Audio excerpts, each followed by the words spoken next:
बिस्मिल्लाहिर्रहमानिर्रहीम। अस्सलाम वालेकुम नाज़रीन, आप यूट्यूब चैनल देख रहे हैं। मैं इमरान खान हूँ। जो सबसे अहम ख़बर है वो अब से थोड़ी देर के बाद डेवलपमेंट होने वाली है। जब आप ये वीलॉग सुन रहे हैं या मैं सुबह के वक्त रिकॉर्ड कर रहा हूँ, इमरान खान साहब के दो केसेस जिनके अंदर वो जेल के अंदर बंद हैं, उन दोनों केसेस की अपीलें आज इस्लामाबाद हाई कोर्ट में लगने जा रही हैं। ये बहुत इंपॉर्टेंट है। बड़े लंबे अरसे से, यानी साल से ज़्यादा हो गया, इमरान खान साहब और उनके वकला कोशिश कर रहे हैं कि इमरान खान साहब के केसेस इस्लामाबाद हाई कोर्ट में लगें।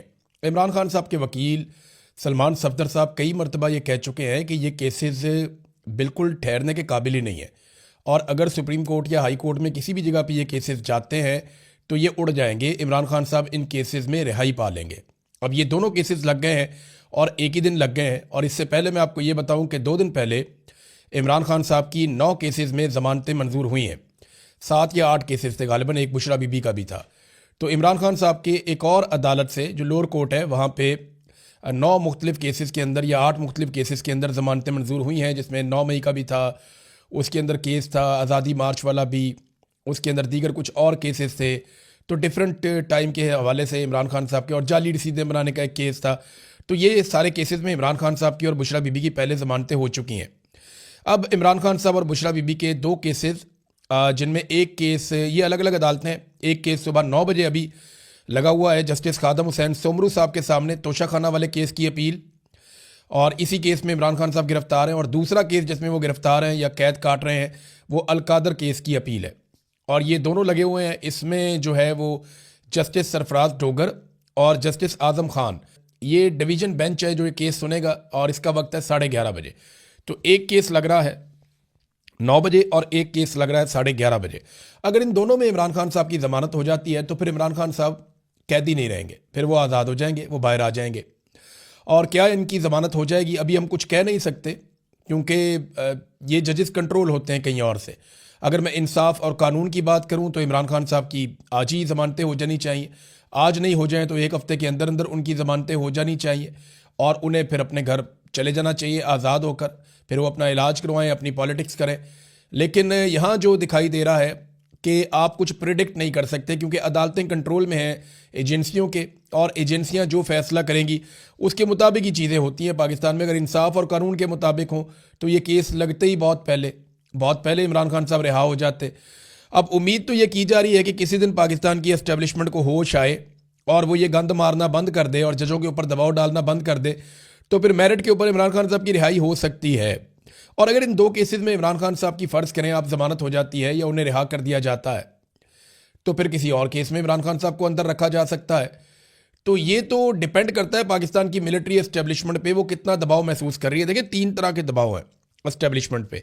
एक बात तो मैं आपको क्लियर कर दूं, जिस वक्त इमरान खान साहब की ये आंख का मसला उठा था ना, तो उस वक्त पाकिस्तान की मिलिट्री एस्टेब्लिशमेंट में बहुत खौफ फैल गया था। वो बहुत परेशान थे और बहुत सारी जगहों पे बहुत सारे अहकामात भी जारी किए गए थे।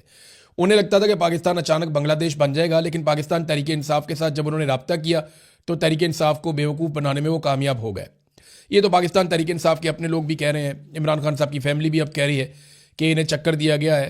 हालांकि वो शफकत अहवान साहब जो गिरफ्तार हो गए थे वो भी ये कहते हैं कि शरीफ लोग थे, बैरिस्टर गौहर और अल्लामा राजा नासिर अब्बास वगैरह। तो इन लोगों को जो है वो चक्कर दे दिया मोहसिन नकवी वगैरह ने, और फिर टाइम बाय कर लिया।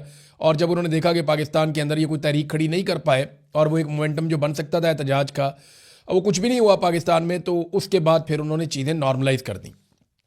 इतनी नॉर्मलाइज़ कर दी कि बड़े आराम से एक दिन रात को इमरान खान साहब को अस्पताल लेकर आए, लाकर इमरान खान साहब का जो आंख का ट्रीटमेंट करवाया, उनके बाकी टेस्ट किए और वहाँ से लेकर चले गए।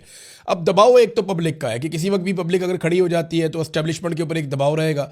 और दबाव ये भी है कि अवाम में और पाकिस्तान की मिलिट्री एस्टेब्लिशमेंट में या पाकिस्तान की फ़ौज में बतौर इदारा अवाम के साथ एक दूरी पैदा होती चली जा रही है, और वो जो एक ताल्लुक था वो कमज़ोर पड़ रहा है। तो एक तो ये बहुत दबाव है। दूसरा, पाकिस्तान चल ही नहीं रहा, इस बात का बड़ा दबाव है। फिर बाहर से भी पाकिस्तान पे लगातार दबाव आ रहा है। यहाँ बरतानिया के अंदर 5-6 जो अरकान हैं उनके पार्लिमान के अंदर उनकी ये मसला उठाया गया, और वहाँ हाउस के अंदर इसके ऊपर तकारीर हुई, बाकायदा उनके मिनिस्टर ने बात की, बाकी लोगों ने बात की, और उन्होंने कहा पाकिस्तान के अंदर ह्यूमन राइट्स की वायलेशंस हो रही हैं, पाकिस्तान के ऊपर पाबंदियाँ लगाई जाएँ। बल्कि जर्नैलों के ऊपर पाबंदियों का भी तस्करा किया गया। ये भी कहा गया कि पाकिस्तान के साथ हम इसके बावजूद ट्रेड करते हैं, पाकिस्तान को बहुत सारे फ़ायदे देते हैं। तो ह्यूमन राइट्स की जो वायलेशन हो रही हैं, इसके बाद इन सारी चीज़ों पर नुक्ताचीनी की गई और पाकिस्तान पर बहुत तनकीद की गई। और वहाँ पे ये मामला अभी ख़त्म नहीं हुआ, ये भी आगे चलेगा, आप देखते रहेंगे। बरतानिया से आवाज़ उठ रही है, यूरोपीय यूनियन से आवाज़ उठ रही है, अमेरिका के अंदर आवाज़ें उठ रही हैं। लेकिन जब तक डोनाल्ड ट्रंप आसिम मुनीर के साथ खड़े हैं, जब तक डोनाल्ड ट्रंप को आसिम मुनीर से काम है, और तब तक आसिम मुनीर साहब के लिए प्रॉब्लम नहीं होगा। लेकिन जैसे ही डोनाल्ड ट्रंप जो है टिश्यू पेपर की तरह इस्तेमाल करेंगे, तो उसके बाद मेरी बात याद रखिएगा कि यूरोपीय यूनियन हो, चाहे बरतानिया हो, चाहे अमेरिका हो, इंसानी हकूक़ की आलमी तंजीमें हों, ये सारे भरे बैठे हैं जो कुछ पाकिस्तान के अंदर किया गया है। उसके बाद बड़ा सख्त रद्द-ए-अमल इनके ऊपर आएगा। बहरहाल इमरान खान साहब फिलहाल तो गिरफ्तार हैं और ये एक अच्छी खबर है, उनके केसेस लग गए। देखते हैं इन केसेस के अंदर क्या होता है।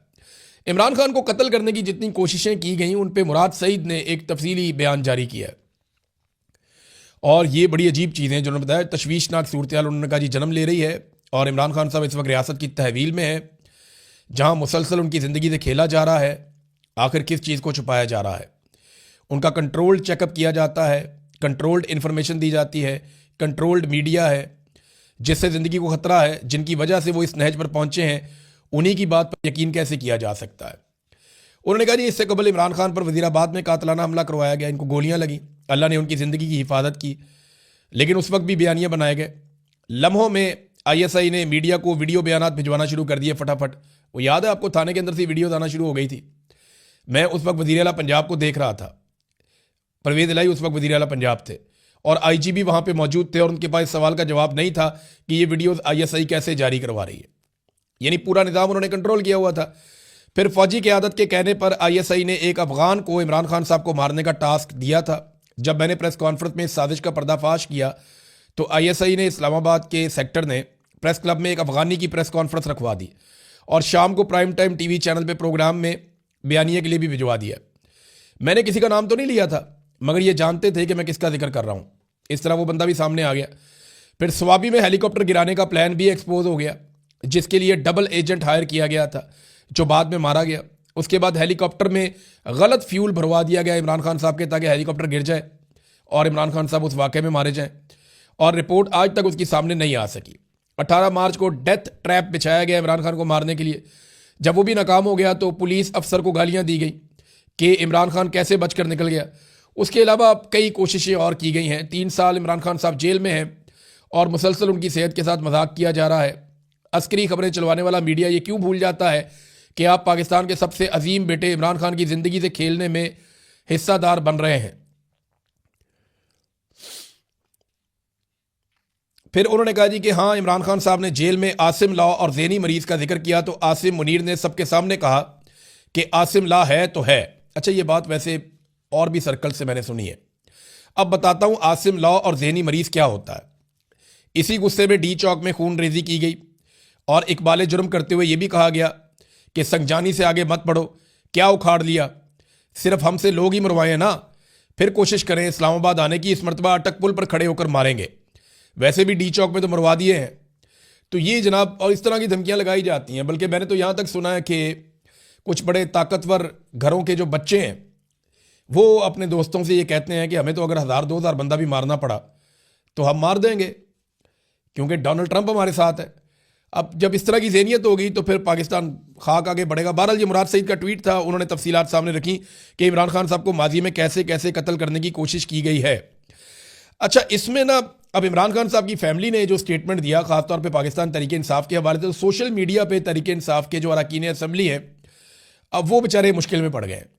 सोशल मीडिया कह रहा है कि जी इमरान खान साहब की बहनों ने भी अब कह दिया है कि आप लोगों ने कुछ नहीं किया, पाकिस्तान तहरीक इंसाफ कुछ नहीं कर रही इमरान खान साहब को जेल से निकालने के लिए या उनके सेहत के मामले में, बल्कि यहाँ पे आप लोगों ने धोखा खा लिया। और अब जो एक कदम उठाया जा रहा है जिससे सब लोग उम्मीद बांध के बैठे हैं, वो सुहेल आफरीदी की जानिब से इमरान खान रिहाई अमन फोर्स के क़याम का ऐलान है। इस पे एस्टेब्लिशमेंट ने बड़ी कोशिश की है, एस्टेब्लिशमेंट ने पाकिस्तान तहरीक इंसाफ के अंदर बड़ी कोशिश की है कि कुछ भी करके इसको रोका जाए। मेरी इन्फॉर्मेशन के मुताबिक इस पर कागजी कार्रवाई हो चुकी है और इसके ऊपर अभी वो अपने कोई डिज़ाइन कर रहे हैं, अपने कार्ड, अपना हल्फनामा और बाकी चीज़ें डिज़ाइन कर रहे हैं, जिसके साथ वो नौजवानों को जोड़ेंगे और पाकिस्तानी नौजवानों को वो लाखों की तादाद में, बल्कि मिलियंस के अंदर जोड़ के एक बड़ी तहरीक खड़ी करना चाहते हैं इमरान खान रिहाई अमन फोर्स की, ताकि इमरान खान साहब के मामलात को जो सड़कों के ऊपर ही हल होने हैं, बज़ाहिर ऐसे दिखाई देता है, उनको हल किया जा सके। अब ये एस्टेब्लिशमेंट उसको रोकने के लिए कभी पाकिस्तान तहरीक इंसाफ के अंदर मुदाखलत करवाती है, कभी बाहर से मुदाखलत करवाती है, कभी जर्नलिस्टों से बयान दिलवाती है, तो ये जो लोग बयान दे रहे हैं ये बताएं इसके अलावा हल क्या है। यानी इमरान खान साहब को तो कभी भी आसिम मुनीर साहब आज़ाद नहीं होने देंगे।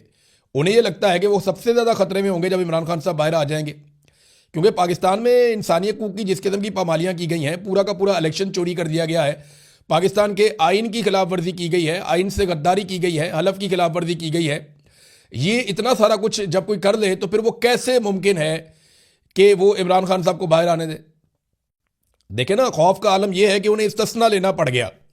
तो इमरान खान रिहाई अमन फोर्स के अलावा या कोई नौजवानों को इकट्ठा करने के अलावा या कोई बड़ी तहरीक चलाने के अलावा हल है क्या? बातचीत से तो ये मसला हल होता नहीं है। जब भी बातचीत करने के लिए बैठते हैं तो हुकूमत के पास तो इतना भी इख्तियार नहीं है कि बातचीत करने वालों की इमरान खान साहब से मुलाकात ही करवा दे। वो तो इमरान खान साहब से मुलाकात भी नहीं करवा पाते, तो बातचीत तो मुमकिन नहीं है, उनके पास इख्तियार ही नहीं है। अगर वो बातचीत में कोई फैसला कर भी लें तो उनको अप्रूवल लेनी पड़ती है आसिम मुनीर साहब से, और आसिम मुनीर साहब क्योंकि सियासतदान नहीं है, वो सरकारी मुलाजिम है, उनके दिमाग में सियासत आती नहीं है, वो समझते ही नहीं है। तो जैसे उनको मईशत का नहीं पता, जैसे उन्हें बाकी चीज़ों का नहीं पता, उन्हें सिर्फ अपना फ़ौज का पता है, वो फ़ौज की ड्यूटी उन्होंने की है सारी ज़िंदगी, वो उनका काम है। तो वो वहाँ पे जब मामला चला जाता है ना, तो मामला हल की तरफ नहीं जाता, मामला मजीद बिगाड़ की तरफ जाता है। लिहाजा सियासतदानों के पास इख्तियार है ही नहीं, तो मुज़ाकरात कैसे करें, बातचीत कैसे करें? अब हल एक ही है कि आप सड़कों के ऊपर दबाव डालें ताकि मिलिट्री एस्टेब्लिशमेंट जो है वो पीछे हटे और उसके बाद जो है इंसाफ का रास्ता खुले। इसके अलावा तो और कोई रास्ता दिखाई नहीं दे रहा। सहाफ़ती जो आलमी सतह पर तंजीमें हैं या जो इंसानी हकूक़ की तंजीमें हैं, उन्होंने आवाज़ उठाना शुरू की। पाकिस्तान के अंदर जो सहाफ़ियों को दबाया जा रहा है, जो कत्लेआम सहाफ़ियों का किया गया है, जो कुछ सराब बरकत के साथ किया जा रहा है, जो कुछ अरशद शरीफ के साथ किया गया, जो बाकी हम सहाफ़ियों के साथ किया जा रहा है, तो इसके ऊपर सहाफ़ती आज़ादी और इंसानी हकूक़ की तंजीमों ने वज़ीर आज़म शहबाज शरीफ को एक ख़त लिखा है और ये जो बिगड़ती हुई सूरत हाल है इसके ऊपर तशवीश का इजहार किया है। तो रोज़ाना की बुनियाद के ऊपर पाकिस्तान की बदनामी हो रही है आलमी सतह के ऊपर, और ये पाकिस्तान के वज़ीर आज़म है, इनका आप स्टेटमेंट चेक करें। ये कहते हैं जी जादू मंतर से कर्जे ख़त्म नहीं होंगे, मुल्क में बराह रास्त सरमायाकारी लाने की ज़रूरत है, ये शहबाज शरीफ ने कहा। एक तो देखें कितनी मायूब बात है कि 3 मरतबा वज़ीर आला बनाया, इसको 2 मरतबा वज़ीर आज़म बनाया गया, लेकिन तब भी इन्हें जो है वो ख़वातीन से बात करने की तमीज़ नहीं आई। जादू मंतर आप सब जानते हैं, मैं भी जानता हूँ, ये इमरान खान साहब की अहलिया को छेड़ते हैं और इमरान खान साहब की अहलिया के ऊपर जादूगरनी होने का ये लोग इल्ज़ाम लगाते हैं। इसके ऊपर कभी कॉलम लिखवाते हैं, कभी किताबें लिखवाते हैं, कभी बयानात दिलवाते हैं, लेकिन आज तक ये कोई सबूत पेश नहीं कर सके। हत्ता कि इन्होंने जो कुछ भी किया उसके बाद वो एक्सपोज हो गया। हसनैन रफ़ीक गया, उसने जाके एक्सपोज कर दिया कि भाई आप सारे सदका करते हैं, बकरा ज़िबा करते हैं, बाद आप प्रॉब्लम में आते हैं, आप कहते हैं सदके का बकरा ज़िबा कर दो, तो इसके अंदर कौन सा जादू और टूना है?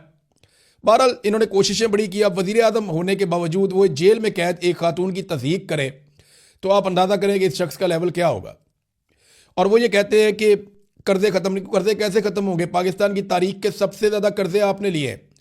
आपके मुंह से तो लफ्ज़ कर्जा अच्छा लगता ही नहीं शहबाज शरीफ साहब। यानी जितना कर्जा आपने ले लिया उतना कर्जा तो पाकिस्तान ने अपनी पूरी तारीख में लिया था। जितना कर्जा पाकिस्तान बनने से लेकर इनकी हुकूमत आने तक लिया गया 70-75 सालों में, उतना कर्जा गुज़िश्ता 3-3.5 सालों के अंदर शहबाज शरीफ साहब ने कल ही ले लिया। ये इन्होंने पाकिस्तान के अंदर नए से नया रिकॉर्ड खड़ा कर दिया। ये पाकिस्तान के साथ इन्होंने किया और वो कहते हैं जी हम कर्जे ख़त्म करेंगे सरमायाकारी लाने से। दर्जनों दौरे आपने गैर मुल्की किए हैं, 100 के करीब दौरे आपके रिपोर्ट हो गए ऑलमोस्ट। इतने मुल्कों में आप घूमे हैं, एक एक मुल्क में 3-3 4-4 दफ़ा आप गए हैं। कौन सी आप बराह रास्त सरमायाकारी पाकिस्तान में लेकर आए? पाकिस्तान में कोई सरमायाकारी नहीं लेकर आएगा। यहाँ पे रूल ऑफ लॉ नहीं है, आपने अदलिया को कंट्रोल कर लिया। आज़ादी सारे राय नहीं है, आपने मीडिया को कंट्रोल कर लिया। यहाँ पे अमनो अमान नहीं है, दहशतगर्दी लगातार बढ़ती जा रही है और ये एस्टेब्लिशमेंट की घटिया पॉलिसियों की वजह से हो रहा है। पाकिस्तान के अंदर कोई पाकिस्तान में सियासी इस्तेहकाम नहीं है और ये भी आपकी वजह से हो रहा है कि सबसे मकबूल लीडर को आपने जेल में डाला हुआ है। तो जब तक ये चीज़ें चलेंगी पाकिस्तान में सरमायाकारी नहीं आएगी। मारक बलोच को देखें ना, वो इतनी बड़ी आवाज़ है पाकिस्तान की, बलूचिस्तान की, पाकिस्तान का सबसे बड़ा रकबे के लिहाज से सूबा है, वसाइल से माला माल है, उसकी इतनी बड़ी आवाज़ है। मारंग बलोच हाई कोर्ट 3 महीने तक उनका मुकदमे का फैसला सुनाती है और फैसले को महफूज रखती है। छोटा सा मामला है कि जनाब हमने इनको बंद किया हुआ है, वो MPO के तहत बंद किया था उनको, उसके बाद छोड़ नहीं रहे और मामला जो है वो सारे वो काबिल ज़मानत हैं वो सारे मामला। तो हाई कोर्ट ने जनाब 3 महीने के बाद महफूज फैसला सुनाया और फैसला ये सुनाया कि दूसरी अदालत में चले जाओ। ये हालात हैं पाकिस्तान के अंदर। तो ऐसी हालत में कौन पाकिस्तान के अंदर सरमायाकारी लेकर आएगा? जब आप बार बार ये कहते हैं कि इंडिया के साथ भी हम जंग करेंगे, हम इधर भी लड़ाई करेंगे, हम अफगानों के साथ भी लड़ेंगे, हम हालत जंग में हैं, हम दुनिया की जंग लड़ रही है, तो दुनिया क्यों पाकिस्तान के अंदर सरमायाकारी लेकर आएगी? आपने तो पाकिस्तान के अंदर एक बिला वजह की जंग शुरू की हुई है, जिससे पाकिस्तान काफ़ी हद तक जान छुड़ा चुका था।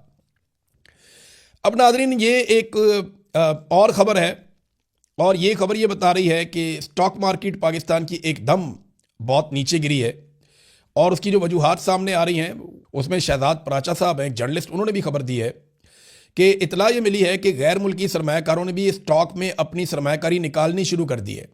मजीद ये कि पाकिस्तान ने टोटल बैरूनी कर्जा 138 अरब डॉलर तक पहुंच गया है। इस कर्जे को कौन उतारेगा?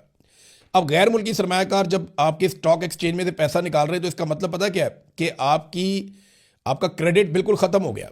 लोग आप पे और आपके मुल्क पे भरोसा ही नहीं कर रहे, आपकी हुकूमत पे भरोसा ही नहीं कर रहे, और लोग पैसा निकाल के पाकिस्तान से बाहर लेकर जा रहे हैं। और आप कर्जा रोल ओवर करने के लिए कभी 1 महीने का, कभी 2 महीने का टाइम लेते हैं यूएई से, वो 2 अरब डॉलर के लिए। ये नाजरीन पाकिस्तान की इन्होंने माशी सूरत हाल कर दी है। तो ये कैसे बराह रास्त इन्वेस्टमेंट पाकिस्तान के अंदर लेकर आएंगे, ये बात समझ से बाहर है। नाजरीन, पंजाब हुकूमत ने यानी कसम खा ली है कि इन्होंने अवाम को कुछ देना नहीं है और ख़ुद इन्होंने अय्याशी करनी है। पहले इन्होंने जनाब जहाज़ की बात हुई, ये बड़ा लग्जरी जहाज़ लेकर आ गए। पूरा इंडिया इतना अमीर है, इंडिया के पास बहुत पैसा है, उनके किसी वज़ीर आला के पास ऐसा जहाज़ नहीं है। और बहुत सारे अमीर मुल्क हैं, उनके जो हुक्मरान हैं उनके पास भी ऐसे जहाज़ नहीं है। गल्फ स्ट्रीम का जहाज़ जो है वो दुनिया के अमीर तरीन, अयाश तरीन लोग इस्तेमाल करते हैं। ये जहाज़ सरकारी इस्तेमाल के लिए नहीं है, निजी इस्तेमाल के लिए है, अय्याशी करने के लिए, जो इन्होंने ले लिया। अब उसके बाद बजाय इसके कि माफ़ी मांगे, इन्होंने अपने ब्यूरोक्रेट्स के लिए, वजीरों के लिए, वीआईपीज़ के लिए 108 गाड़ियां मजीद और लग्जरी गाड़ियां खरीदने का फैसला कर लिया। इसमें लैंड क्रूजर्स हैं, बुलेट प्रूफ गाड़ियां हैं, बहुत सारी लग्जरी गाड़ियां हैं। तो ये जनाब पंजाब हुकूमत की हिकमत अमली है। पंजाब असम्बली के अंदर जनाब जहाज़ उड़ाए गए एहतजाजन, लोग जहाज़ उड़ा रहे थे, इधर जहाज़ उड़ रहा है, उधर जहाज़ उड़ रहा है, एहतजाज कर रहे हैं, जनाब आप जहाज़ लेकर आ गए इतना महंगा 11 अरब का। तो मुझे एक वाक़या याद आ गया। ये बात है सन 2000-2001 की है गालिबन। मैं कॉलेज में नया नया गया, तो एक जहाज़ उड़ता हुआ जो है ना, वो मेरी सामने मेरे डेस्क के ऊपर आके गिर गया। किसी बच्चे ने बनाया था, उसने उड़ाया होगा, वो उड़ता उड़ता इधर आ गया। अच्छा, मैंने उसको पकड़ा और पकड़ के उसको ऐसे ही ना यूं गुस्से में साइड पे फेंका। मैं पढ़ रहा था, तो वो जहाज़ बड़ा शुद्ध था। शुद्ध मतलब ये कि बड़ा ज़बरदस्त ऊपर बना हुआ था। वो फिर उड़ना शुरू हो गया। अब मैंने उसको गुस्से में फेंका था, वो घूमता घूमता घूमता घूमता वो टीचर के सामने चला गया। उन्होंने मुड़ के देखा, उसने कहा किसने उड़ाया ये? तो 1-2 लड़कों ने मेरी तरफ इशारा कर दिया, मुझे उन्होंने बाहर निकाल दिया। मैं वहाँ पे एफसी कॉलेज की सीढ़ियों पे खड़ा था। एक और टीचर है, वो मुझे बड़ा पसंद करते थे, मैं क्योंकि बॉक्सिंग खेलता था और उन्हें भी बॉक्सिंग का शौक था। वो वहाँ से गुजरे, उन्होंने मुझे देखा, कहते खान तुम क्यों बाहर खड़े हो? तो मैंने कहा जी त्यारा साजिश केस, मेरे मुँह से निकल गया। तो उस दौर में ना नवाज शरीफ का त्यारा साजिश केस चल रहा होता था ना, तो उन्होंने मुझे कहा, उन्होंने कहा त्यारा साजिश केस में तो बंदा अंदर होता है, तुम बाहर आ गए हो। तो थोड़े अरसे बाद मियाँ साहब भी बाहर चले गए, त्यारा साजिश केस वाले मामले में डील करके फिर बाहर चले गए थे, मुझे याद है। तो इसी तरह आज मैंने पंजाब असम्बली के अंदर भी जहाज़ उड़ते हुए देखे। तो 1-2 जहाज़ बड़े शुद्ध थे, बड़े सुपर किस्म के जहाज़ थे, वो उड़ रहे थे। मैं ये देख रहा था, मुझे वो वाक़या याद आ गया। तो नाज़रीन, और चीज़ें हैं, ख़बरें मेरे पास काफ़ी सारी हैं, स्पेशली इस खित्ते के हवाले से, डोनाल्ड ट्रंप के हवाले से। तो मैं वो आपके साथ अगले व्लॉग में शेयर कर दूँगा। अब तक के लिए इतना ही। अपना ख्याल रखिएगा, अपने इस चैनल का भी। अल्लाह हाफ़िज़।